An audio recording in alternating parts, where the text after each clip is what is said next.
दोस्तों नमस्कार। दोस्तों वसई विरार महानगर पालिका चुनाव संपन्न हो चुके हैं, रिजल्ट आउट हो चुके हैं और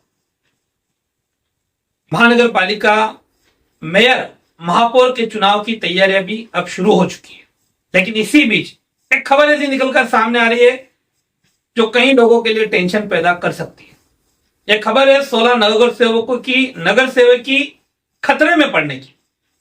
जी हाँ, आपने सही सुना, 16 नगर सेवकों की जो नगर सेवकी है वो खतरे में पड़ी हुई है। और वो 16 नगर सेवक है जो फिलहाल जीत कर आई रूलिंग पार्टी, जिसको बोल सकते हैं अभी उनका बोर्ड बैठा नहीं है, लेकिन रूलिंग पार्टी हम इसलिए बोल रहे हैं कि 70+1 का उनके पास आंकड़ा है बहुजन विकास आघाड़ी का। तो बहुजन विकास आघाड़ी के 16 नगर सेवकों के ऊपर एक बार फिर तलवार लटकती दिखाई दे रही है उनकी नगर सेवकी जाने की। तो क्या पूरा मामला है, हम आपको इसके बारे में पूरी जानकारी देंगे और कौन कौन वो नगर सेवक है उनके नामों का भी हम जिक्र करेंगे।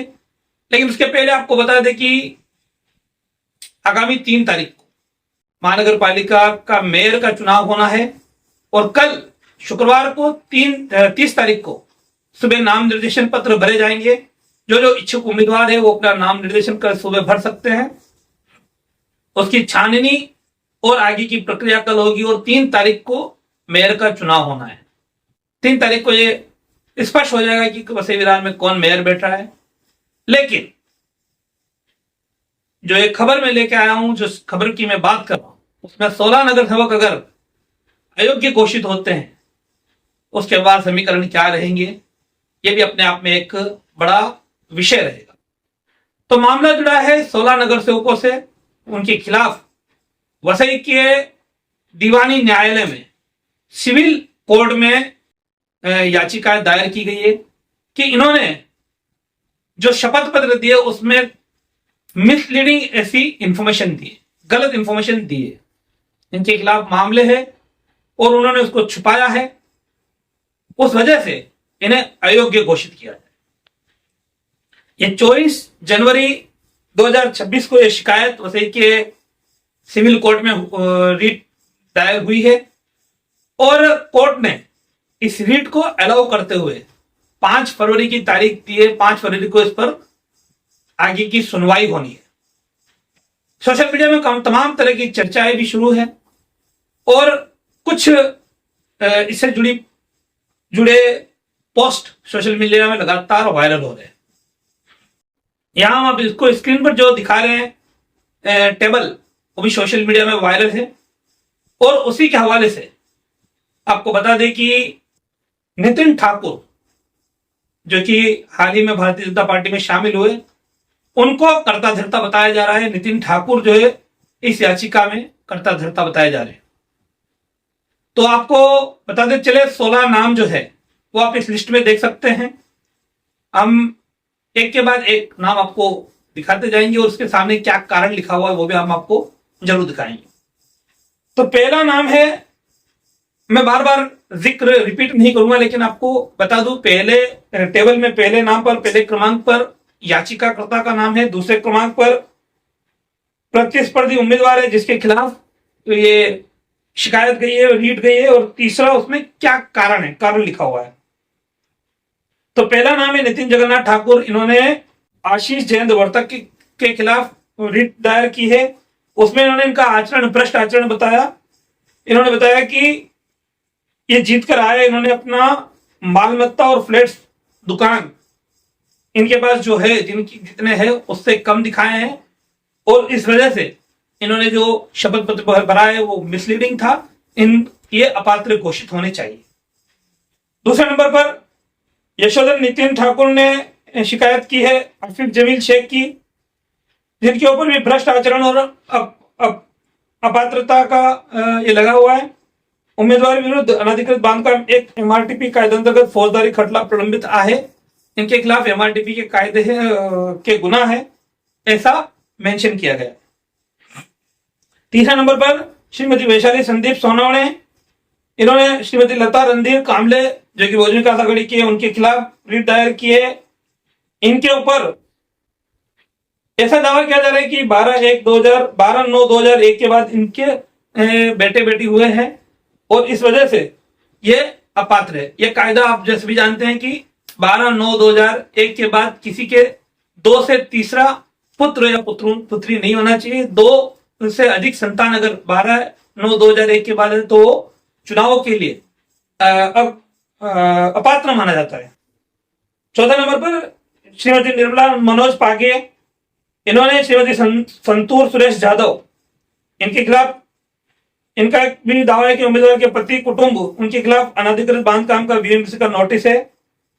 5वें नंबर पर श्रीमती सुचिता शिवन्ना शेट्टी, जिन्होंने श्रीमती ज्योति मच्छेंद्र दोडेकर के खिलाफ रिट दायर की। उनका कहना है कि इनके पति के खिलाफ अनधिकृत बांधकाम नियमित करने का, इनके पति ने अनधिकृत बांधकाम नियमित करने के लिए अर्जी दी हुई है, जो अपने आप में गुनाह सिद्ध करता है। महानगर पालिका अधिनियम के हिसाब से अनधिकृत बांधकाम कोई रिश्तेदार भी नहीं किया होना चाहिए। ऐसा अगर वो कोई नगर सेवक का रिश्तेदार अनधिकृत बांधकाम किया है तो वो अपात्र माना जाता है। महानगर पालिका कायदे में, चुनाव कायदे में ये नमूद है। 6 नंबर पर श्री अमित चौधरी, इन्होंने श्रीमती बीना माइकल फुडियालो, उनके खिलाफ उन्होंने ये आरोप लगाया कि इनका जमीन मालमत्ता और फ्लैट्स, इसकी इन्होंने जानकारी छुपाई है। 7वें नंबर पर भूपेश सदानंद राउत, उन्होंने स्वप्निल जगन्नाथ कावली, इनके ऊपर आरोप लगाया कि इन्होंने मालमत्ता जो है वही इनके पास जो प्रॉपर्टी है वो छुपाया है। 8वें नंबर विशाल रविंद्र राउत, इन्होंने रोमाओ डोमिनिक इग्नाशियस, उनके ऊपर आरोप लगाया कि इन्होंने अपना मालमत्ता, ज्यादातर लोगों के खिलाफ एक ही चीजें रिपीट हो रही कि इन्होंने अपनी मालमत्ता ज्यादा होने के बावजूद उसको कम दिखाया या उसकी जानकारी छुपाई है। 9वें नंबर पर रोजर जॉन डायस, इन्होंने लॉरल डायगो डायस, उनके खिलाफ वही आरोप वापस किया है कि इनकी जमीन मालमत्ता है, इन्होंने कम दिखाया है। फिर 10वें नंबर पर श्री उत्तम कुमार भास्कर नायर, इन्होंने श्री चंद्रशेखर शांताराम धूरी, ये चंद्रशेखर शांताराम धूरी आपको याद होगा अभी इसी इलेक्शन के पहले जब हर कोई बहुजन विकास आघाड़ी से भारतीय जनता पार्टी में जा रहा था, इन्होंने भारतीय जनता पार्टी छोड़कर बहुजन विकास आघाड़ी में पक्ष प्रवेश किया और वहां से नगर सेवक चुनकर आए। इनके ऊपर भी वही आरोप है कि इनके अपने जमीन मालमत्ता फ्लैट्स और दुकान, इनकी इन्होंने जो है वो सही जानकारी नहीं दी है। फिर 11वें नंबर पर धर्मेंद्र विलास कुलकर्णी, इन्होंने कन्हैया बेटा भोइर, उनके ऊपर यही आरोप लगाया कि वो अनधिकृत बांधकाम में शामिल है और वीवीसीएमसी का उनके खिलाफ नोटिस निकल चुका है।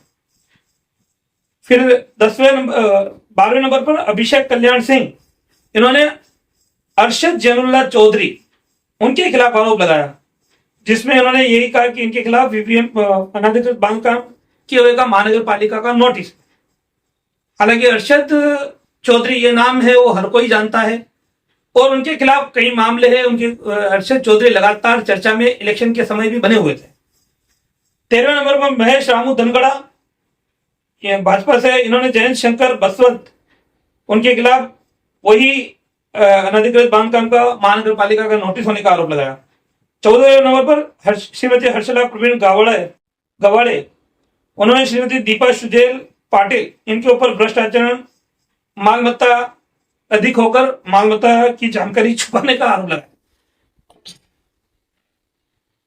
आगे बढ़ेंगे 15 नंबर पर विनीत योगेंद्र नाथ तिवारी, इन्होंने आलमगीर मोहम्मद अमीन दयाल, इनके ऊपर आरोप लगाया कि इन्होंने इनके खिलाफ महानगर पालिका का अनधिकृत बांधकाम का नोटिस है। और 16वें नंबर पर श्रीमती वसंती गजानन धुमाल, इन्होंने श्री रमेश जयराम गोरगणा, इनके खिलाफ आरोप लगाया कि इनके खिलाफ महानगर पालिका का MRTP नोटिस, अनधिकृत बांधकाम नोटिस इनके खिलाफ है। तो ऐसे कुल बहुजन विकास आघाड़ी के 16 नगर सेवकों के खिलाफ वसई न्यायालय में दीवानी कोड, सिविल कोड जिसको बोलते हैं, उसमें याचिका गई है और 5 तारीख को इस याचिका पर सुनवाई होनी है।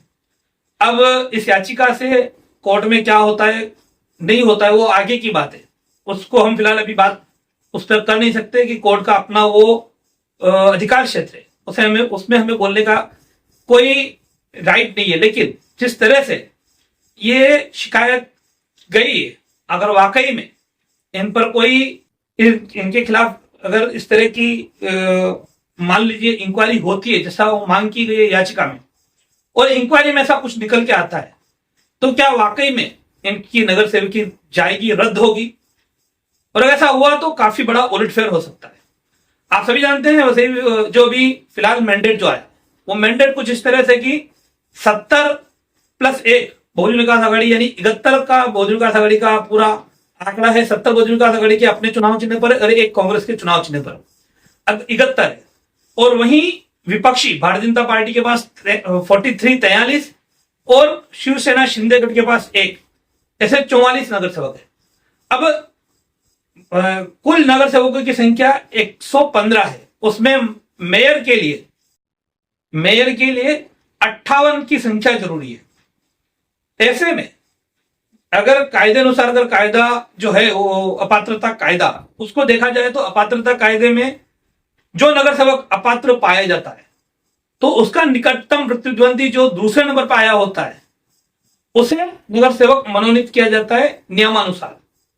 अगर ऐसा होता है कि इन 16 नामों का अगर ये अपात्र घोषित किए जाते हैं या इनको हटा दिया जाता है नगर सेवक पद से, तब सीधे तौर पर इनके सामने जो इनसे हारा हुआ सेकंड नंबर का जो कैंडिडेट है वो नगर सेवक मनोनीत हो जाता है।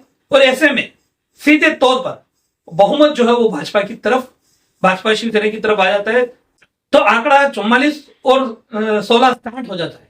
तो उस हिसाब से भारतीय जनता पार्टी यहाँ बोर्ड बना सकती है, अपना मेयर बना सकती है, ऐसा इनका सोचना हो सकता है।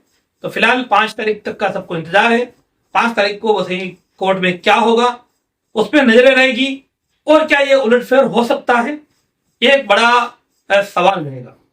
खैर अब कुछ दावा नहीं करते हैं, सोशल मीडिया पर तमाम तरह के दावे जारी है। तो आपको एक खबर दिखाई है और इस खबर को लेकर जो अपडेट आगे जाकर आएगी उस पर हम जरूर आपको अपडेट देंगे। फिलहाल आज की इस वीडियो में इतना ही। नमस्कार, जय हिंद, जय महाराष्ट्र। हमारे चैनल सैफ न्यूज लाइव पर अपने व्यापार और सेवा से संबंधित विज्ञापन प्रसारण हेतु दिए गए मोबाइल नंबर पर संपर्क करें।